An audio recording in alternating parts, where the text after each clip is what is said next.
vingtaine d'embarquements Air Canada 303 à destination de Nanterre. Tous les passagers doivent déjà être embarqués à la porte 51.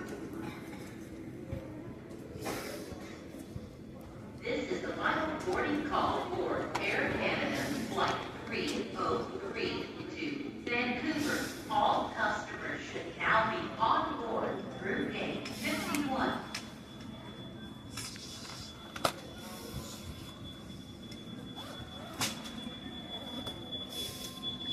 Canada, Canada.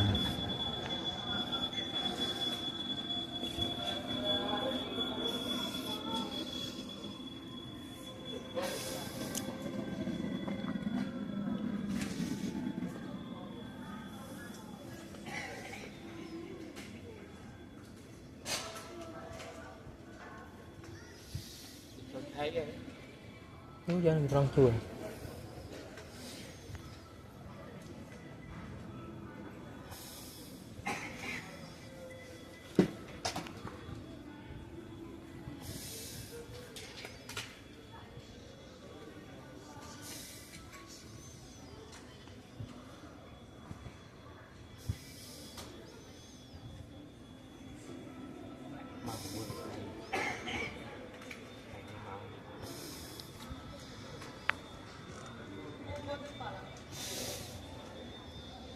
Cái trên tàu Hoa Lan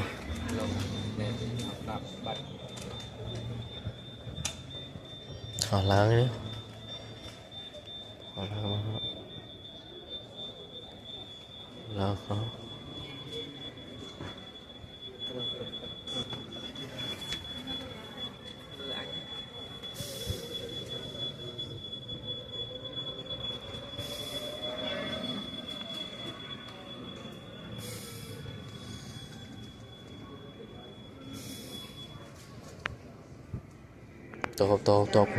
to nhiều hộ đến to đi plan to nhiều học sinh nhật hộ